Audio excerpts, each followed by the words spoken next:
Greetings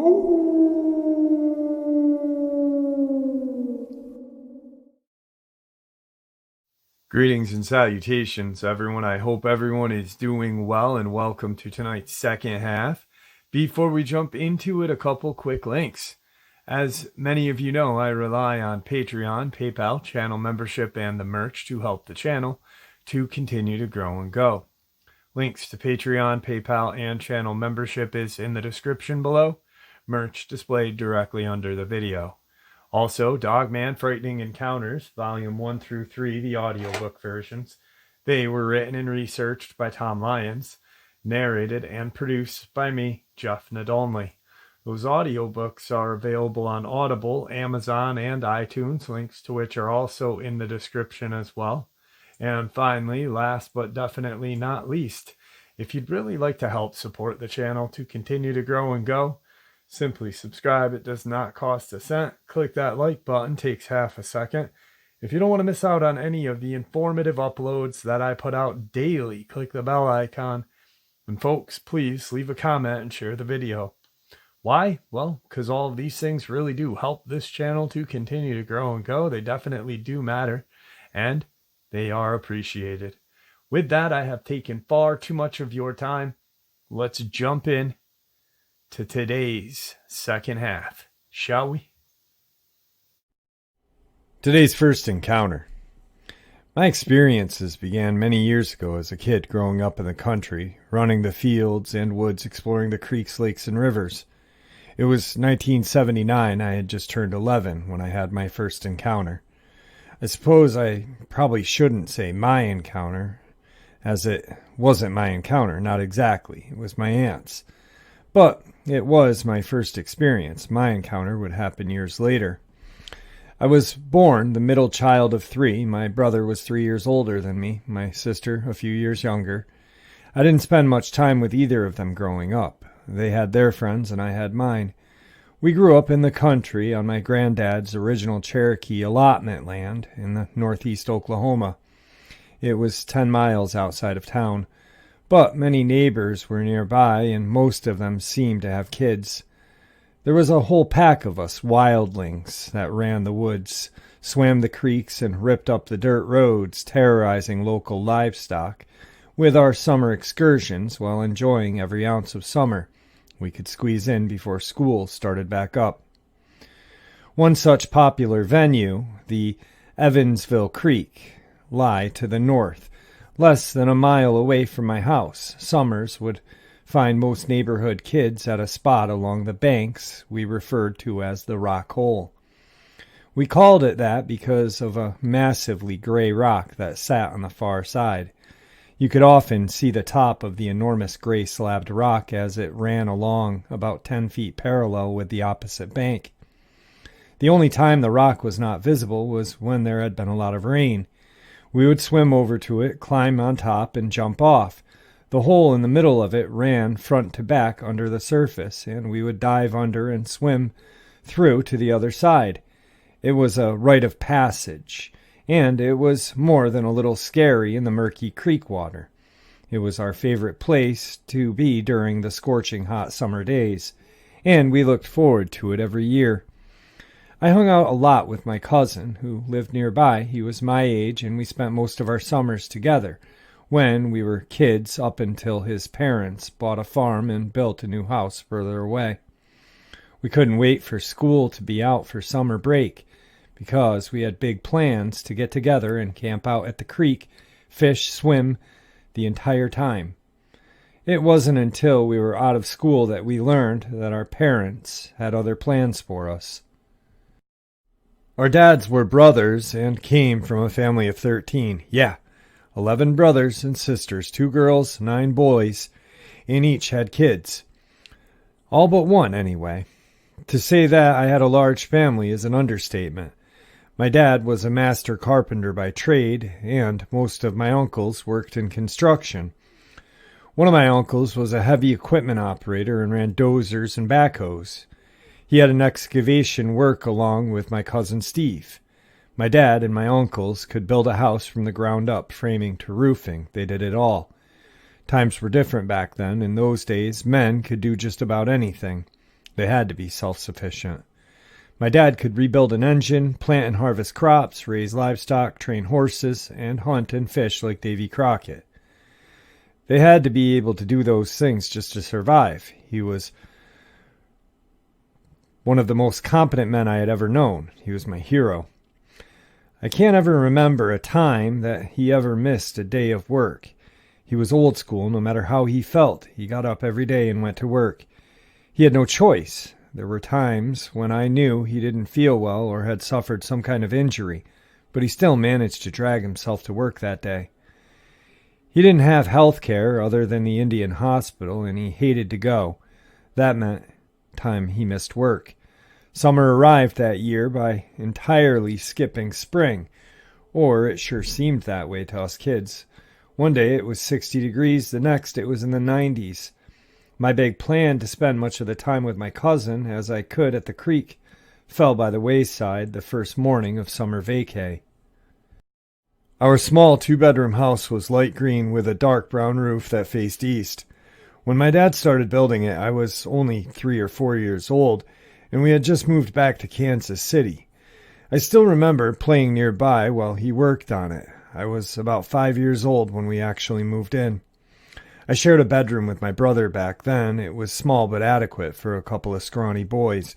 A dresser with a mirror set against the wall and a set of bunk beds opposite. My brother got the top bunk, of course. He was older, bigger, and just a bit ornier than I was. He got his way most of the time. Our bedroom was pitch black on the morning my dad woke us up. He was never gentle about it. He'd open the door, flip on the overhead light, and growl, "Get up!" So we got up. We never lingered. We jumped out, got dressed, and received our marching orders for the day. I suppose the thing that passed through my mind that morning was that he had a list of chores for us to do while he was at work. That was typical. So I wasn't too concerned about anything new. Clean our room, take care of feeding and watering, then stay outside. Oh, and don't wake up Mom, who worked the night shift. Of course, it also went without saying rule number 1. Don't get in trouble. Easy enough. Usually, when I'd walk into the living room that morning, Dad was already heading out the door. I remember standing there, staring at him, wondering if I was expected to know what I was supposed to do. At 6 in the morning, I was a bit confused. Maybe he thought we still had school and was making sure we didn't miss the bus. I was surprised when he said, "Let's go." I was even more surprised to see my brother getting on his bicycle and pedaling down the dirt road. Did I do something to get in trouble and couldn't remember? Am I being punished? I was too scared to ask out loud. It wasn't that he was mean. He wasn't. He was just a no-nonsense type of guy. In his communication, but not mean. Unless you did something wrong, then he became a bear. When I got into the truck and watched my brother ride away, I got up enough courage to ask, "Where's Mike going?" Dad said he has a job this summer working on the other side of the creek. I learned later that he was doing yard work and gardening for an elderly lady. "You're going to help me with a job site." Oh man, I remember thinking, that sucks. I had big plans. I wanted to go to the creek, ride my bike, work on my fort down by the pond, hang out. Anything but work with my dad. I did feel a little better about the trip when he told me my cousin would be working with us too. Though not what I wanted to hear, it did make me feel a little better about the situation.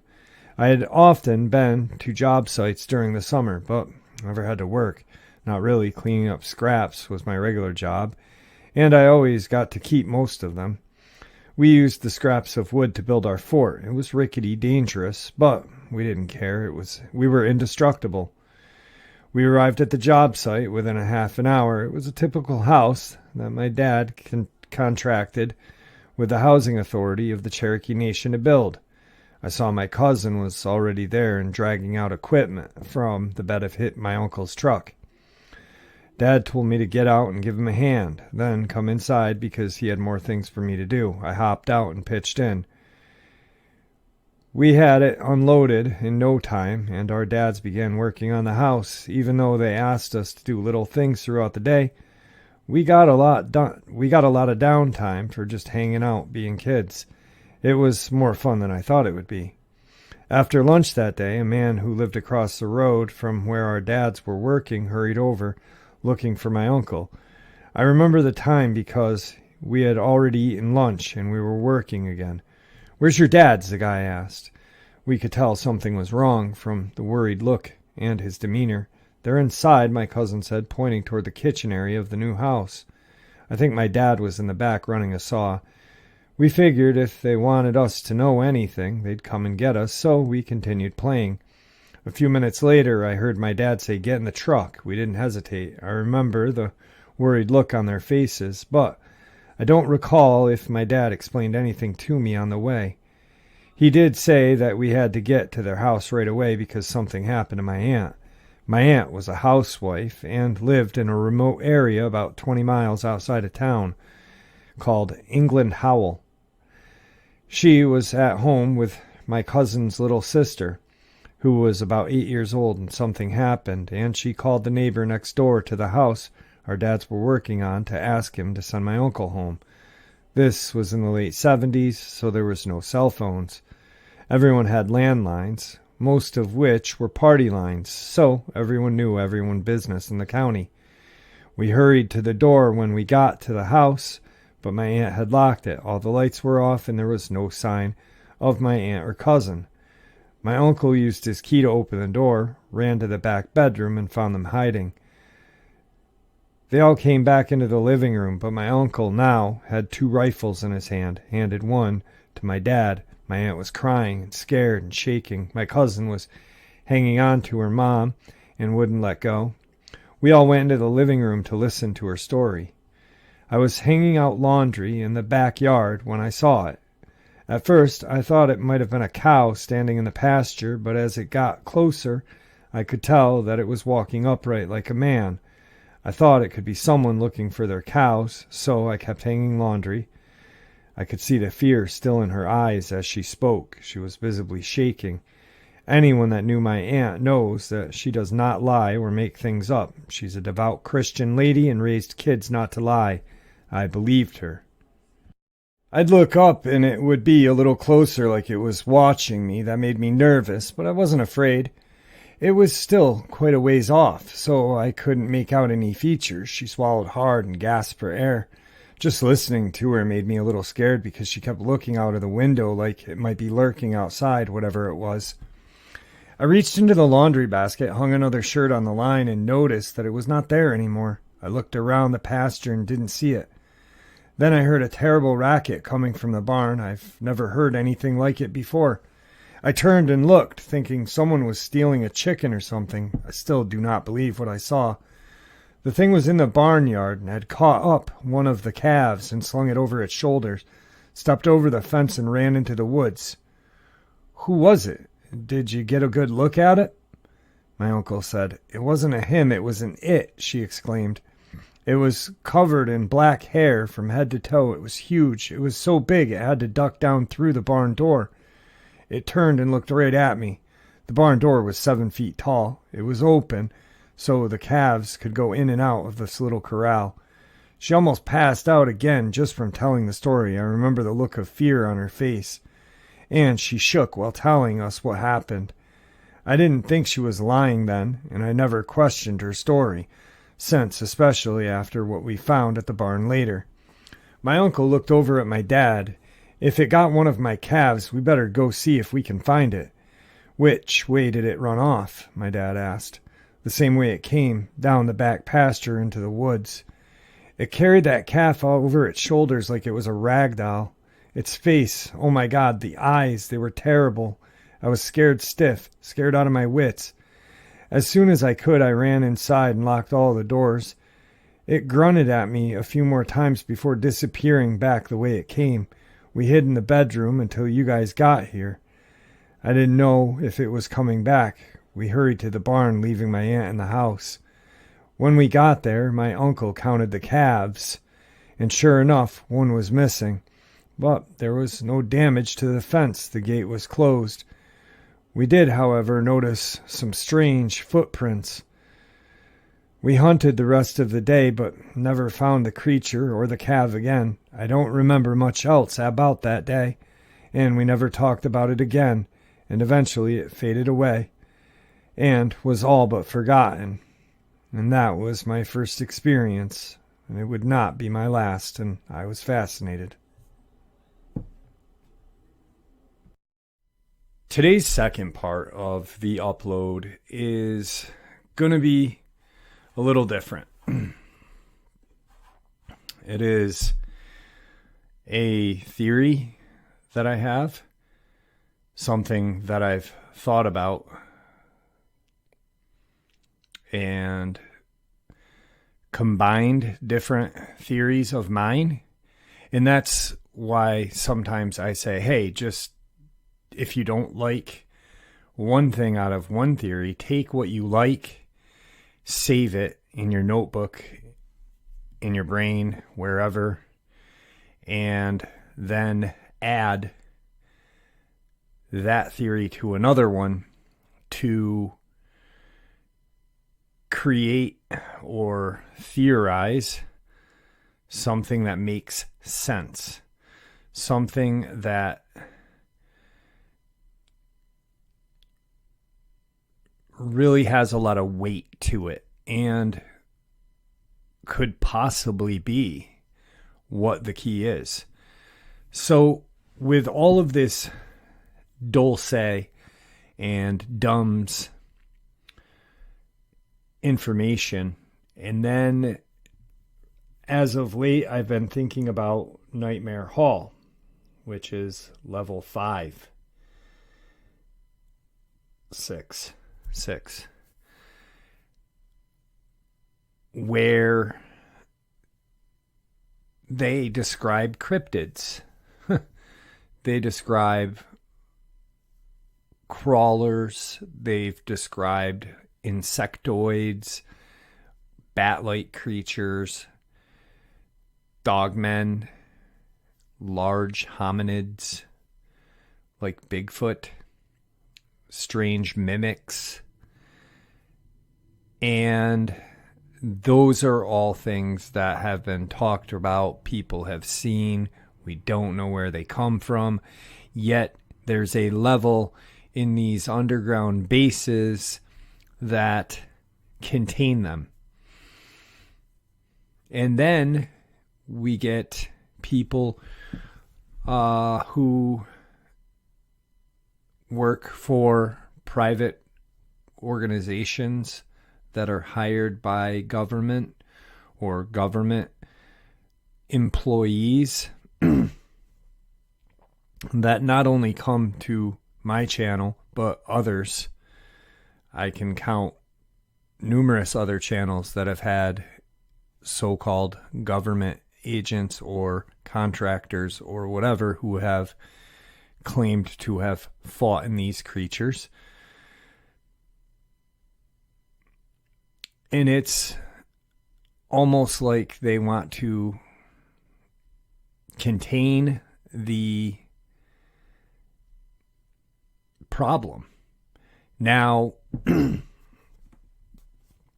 was talking to my oldest daughter a couple of days ago about the SPC.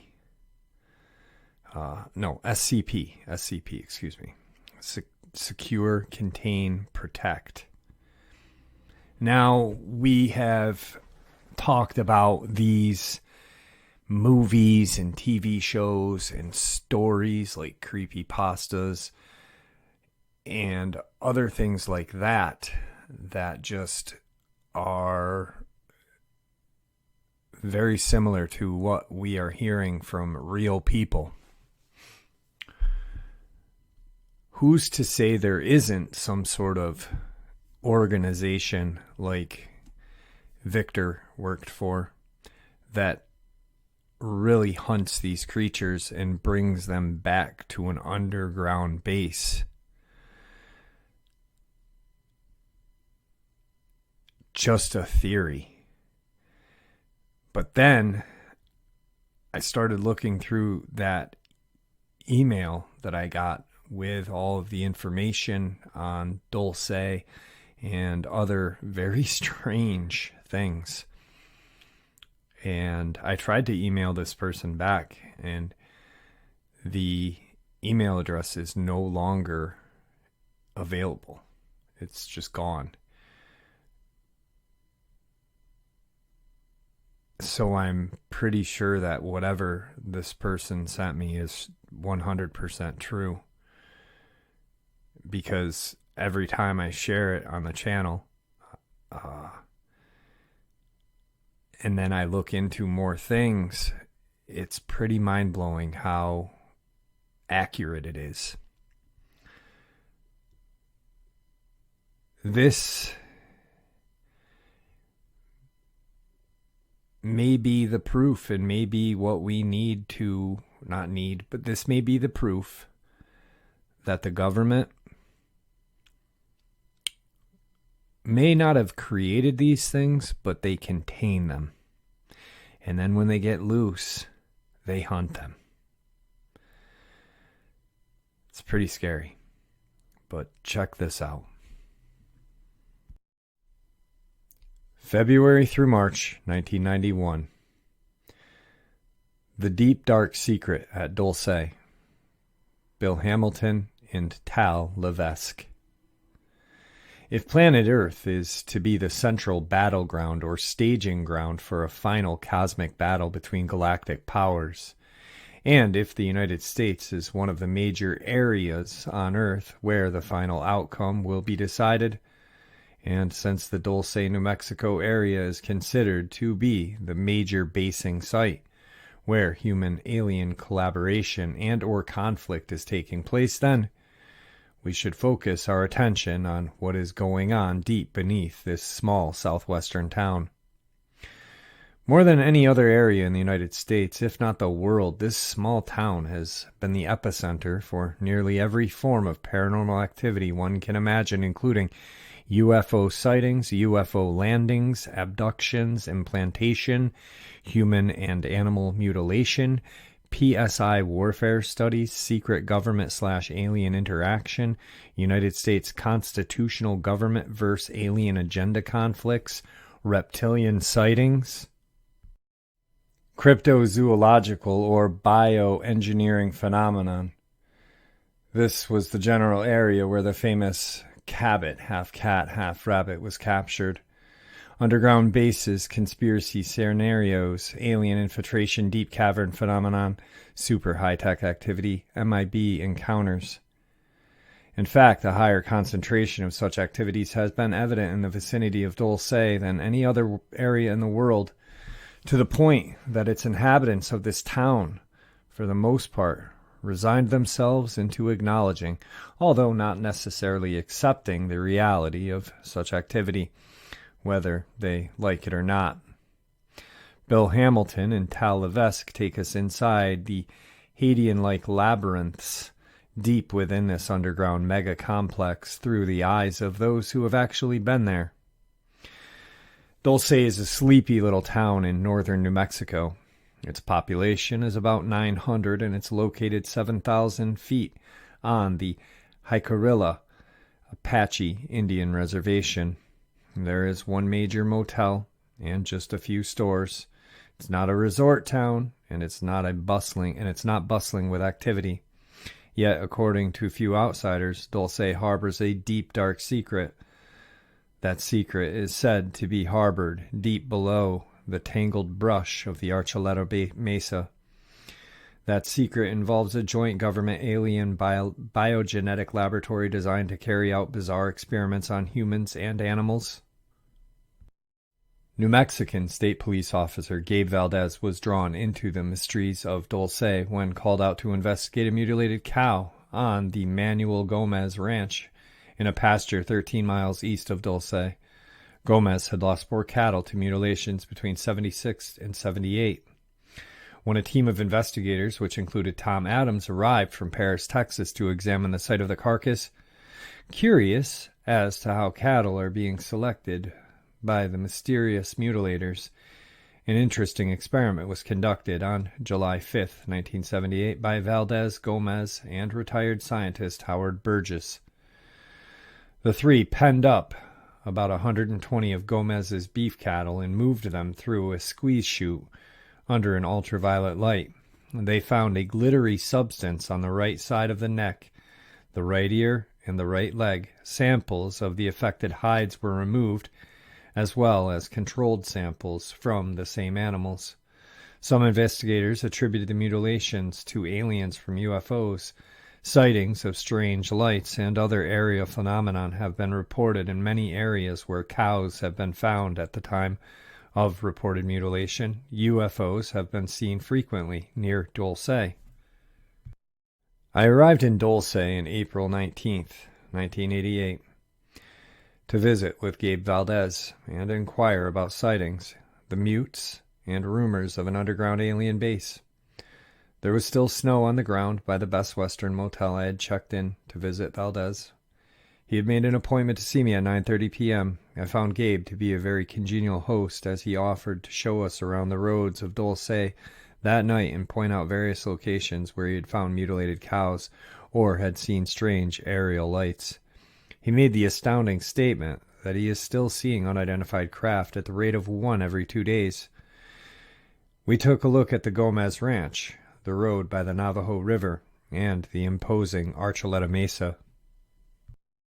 Gabe had found landing tracks and crawler marks near the site of the mutes. Gabe was convinced that scientist Paul Benowitz of Thunder Scientific Labs in Albuquerque was definitely on the right track in his attempts to locate an underground alien facility in the vicinity of Dulce. I had first heard of Paul Benowitz in 1980 when my friend Walter called me from Albuquerque and told me he had been working with Paul on electronic instruments. Walter said Paul had not only photographed UFOs, but had established a communication link with their underground base at Dulce. Benowitz had first come to prominence during the August 1980 sighting of UFOs over the Manzano Weapons Storage Area in Kirtland Air Force Base. A Kirtland Air Force incident report dating 1980, October 28th, mentions that Benowitz had taken film of UFOs over Kirtland. Paul was president of Thunder Scientific Labs adjacent to Kirtland. Benowitz gave a briefing in Albuquerque detailing how he saw aliens on a video screen. The aliens were transmitting signals from the base underneath the Archuleta Mesa. Researcher William Moore claims the government agents became interested in Paul and his activities and were trying to defuse him by pumping as much disinformation through him as he could absorb. Whether Paul's communication with supposed aliens at Dulce's base was part of a disinformation campaign is unclear. If one were to believe that Paul is the single source of the reports on Dulce's facility, then it could also be a tactical maneuver to discount and discredit Paul's allegation of an underground base if such reports were meant to remain secret. Then the actual disinformation maneuver would be to disinform the public and not a single individual. In a report entitled Project Beta, Paul states that he had spent 2 years tracking alien crafts, that he had constant reception of video from alien ship and underground base.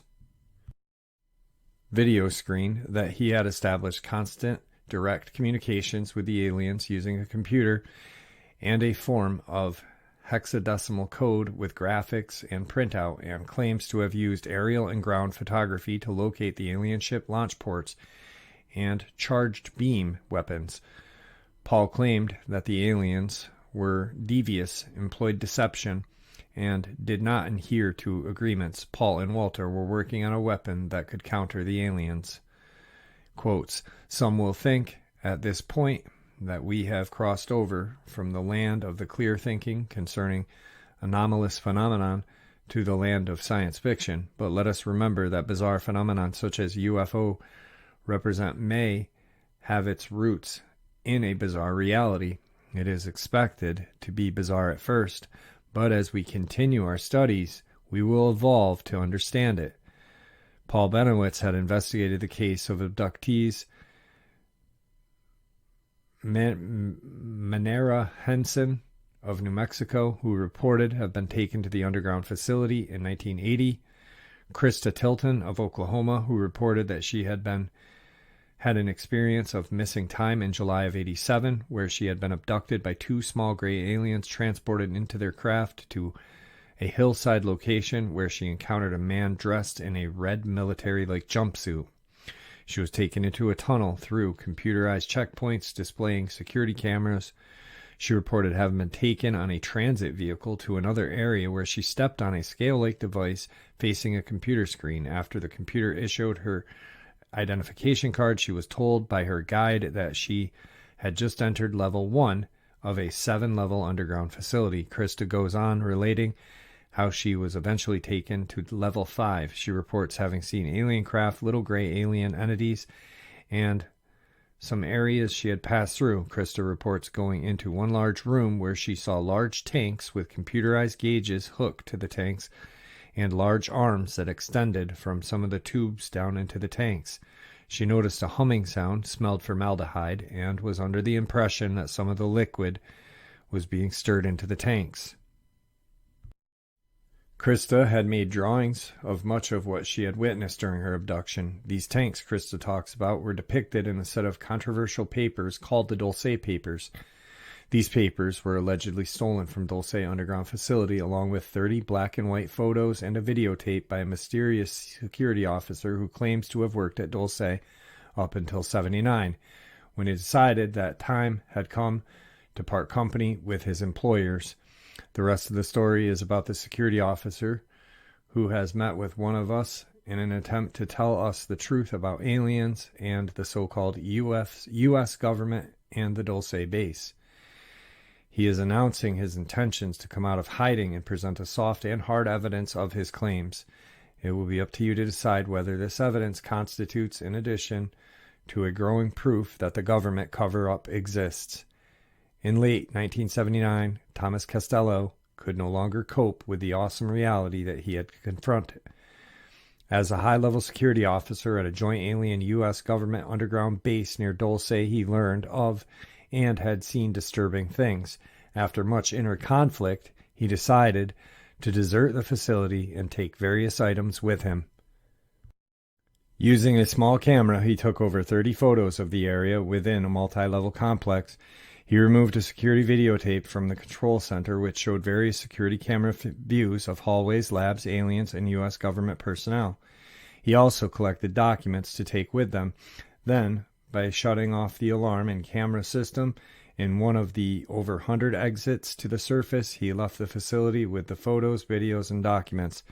These originals were hidden after 5 sets of copies were made.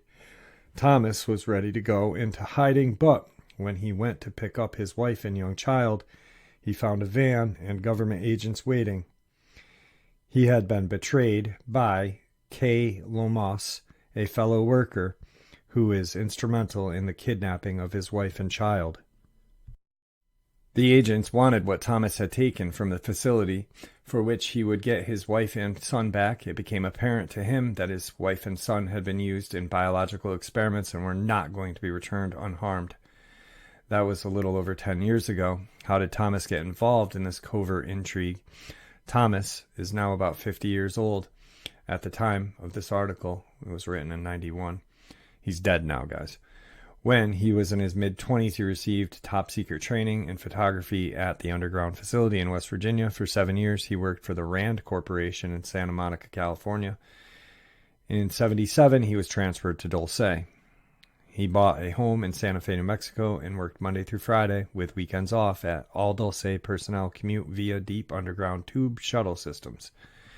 At the time, one of us, Tal, was working security in Santa Fe, New Mexico, and was privately investigating UFO sightings, animal mutilations, Masonic and Wicca groups in the area. Thomas had a mutual friend who came to Santa Fe in 1979 to visit us both. This individual would later view photos, videotapes, and documents from Dulce. Drawings were made from what was seen and circulated later in the UFO research community as the Dulce Papers. Thomas alleges that there were over 18,000 of these short grays at Dulce. He has also seen tall reptilian humanoids. One of us, Tal, had come face to face with a 6-foot-tall reptoid, which had materialized in the house. The reptoid showed interest in research maps of New Mexico and Colorado, which were on my wall. The maps were full of colored pushpins and markers to indicate sites of animal mutilations, caverns, and locations of high activity of UFO, repeated flight paths, abduction sites, ancient ruins, and suspected alien underground bases. The security level goes up as one descends to lower levels. Thomas had an Ultra 7 clearance. He knew of 7 sublevels, but there may have been more. Most of the aliens were on levels 5, 6, and 7, alien housing on level 5. The only sign in English was one over a tube shuttle station hallway which read Los Alamos. Connections go from Dulce to Page, Arizona facility, then to an underground base below Area 51 in Nevada. Tube shuttles go to and from Dulce facility below Teos, New Mexico, Dottle, New Mexico, Colorado Springs, Colorado, Creed, Colorado, Sandia, and then on to Carlsbad, New Mexico. There's a vast network of tube shuttle connections under the U.S. which extends into a global system of tunnels and sub-cities. At Dulce Base, most of the signs on the doors and hallways are in an alien symbol language and a universal symbol system understood by humans and aliens. Thomas stated that after a second level, everyone is weighed in the nude and then given a uniform. Visitors are given off-white uniforms. The weight of the person is put on a computer ID card each day. Any change in weight is noted. Any change in over 3 pounds requires a physical exam and x-ray. The uniforms are jumpsuits with a zipper. In front of sensitive areas are scales built into the floor and by doorways and the door control panels. An individual places his computer ID card into a slot, then presses a numerical code and buttons.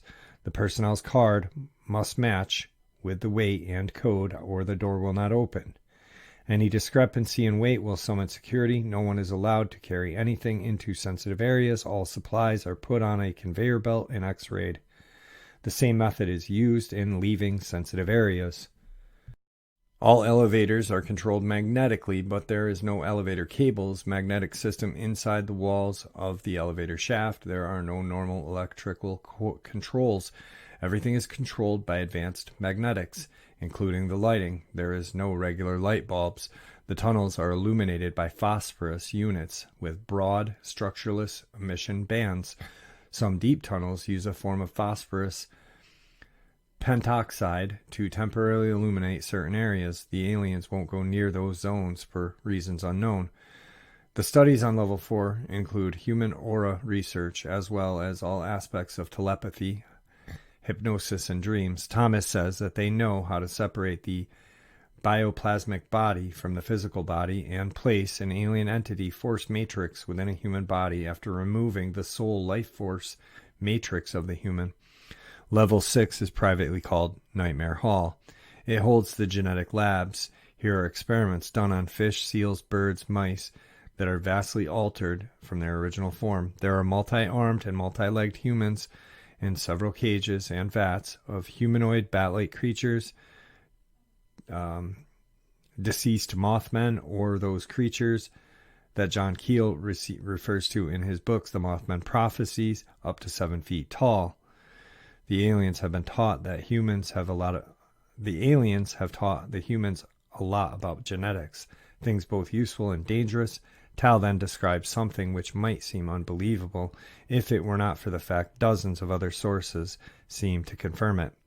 This discovery is reported one of the real reasons for the invitation of the Dulce Wars. Level 7 is the worst. Row after row of thousands of human mixture remains in cold storage. Here too are embryos of humanoids in various stages of development. Also, many human children remain in storage vats. Who are or were these people? People who worked in the labs, abductees taken to the base, people who assisted in construction, intelligent personnel, NSA, CIA, and UFO inner-Earth researchers. This information is meant for those who are seriously interested in the Dulce base. For your own protection, be advised to use caution while investigating this complex. The Greys, the Reptoids, the winged Draco species are highly analytical and technologically oriented. They have had ancient conflicts with the L-humans and may be staging here for future conflict. Principal government organizations involved with mapping human genetics, the so-called Genome Project, are the Department of Energy, the National Institute of Health, the National Science Foundation, the Howard Hughes Medical Institute, and, of course, Dulce underground labs run by the DOE. Is the alien and human biotech being used to nurture and serve us, or is it being used to control and dominate us? Why have UFO abductees been used in genetic experiments? It was when Thomas encountered humans in cages on level 7 of the Dulce facility that things finally reached a climax for him.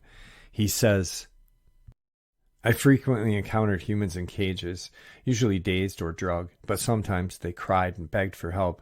We were told they were hopelessly insane and involved in high-risk drug tests to cure insanity. We were told never to speak to them at all. At the beginning, we believed the story. Finally, in 1978, a small group of workers discovered the truth. That began the Dulce Wars. We may find it hard and impalpable to digest or even believe Thomas's story, and why should we even give it a hearing at all? Probably for no other reason than the fact that many others are coming out and telling bizarre stories, and the fact that there may be a terrible truth hidden behind the continuing phenomenon of UFO sightings, abductions, and animal mutilations. Our government intelligence agencies have had an ongoing watchful eye on all UFO activities for many decades now. This bizarre phenomenon must have a bizarre explanation. We may be only one outpost in a vast interstellar drama. Recently, researcher John Anderson went to Dulce, New Mexico to see if there is anything to be reported. He says that he arrived in town coincidentally to see a caravan of cars and McDonnell Douglas mini lab in a van going up a rural road near the town. He followed them to a fenced-in compound where he waited to see further development. Suddenly, 6 UFOs descended rapidly over the compound, hovered long enough for him to snap one picture, then shot up and out of sight. When later stopped in a store to tell the owner of the UFO photo he had taken, the store owner listened, revealed how he had been a victim, cattle rancher, and cattle mutes. Their conversation was interrupted by a phone call, after which the store owner told John to leave at once, then closed the store after John went to his car. John then saw a mysterious van drive up to the store. The man got out and went in. John decided to leave Dulce at that moment, but was followed by 2 men in a car as he left town. Even more recently, a research team gone up to the Archuleta Mesa to take sounds under the ground, and preliminary and tentative computer analysis of these soundings seem to indicate deep cavities under the mesa. One source has stated that according to the data received, these cavities extend to the depth of 4,000 feet. Perhaps someday we will discover the deep dark secret of Dulce. Whatever the future brings, it won't be dull. And there you have it, folks. I hope you all enjoyed tonight's second half as much as I enjoyed sharing it with you. And I'd like to thank you all for supporting the channel. It is, after all, your support that helps this channel to continue to grow and go, and what gives us all a place and a chance to share our experiences and theories judgment-free. Everyone is simply treated with the respect that we deserve. Please stay safe, happy, healthy, and ever vigilant, keeping an eye on our children, pets, family, and our friends. These creatures are real, they are out there and dangerous. Share this information with those you love and care about, and it may just help save their lives someday. Until next time, never stop asking questions, never stop searching for the truth, and God bless you all.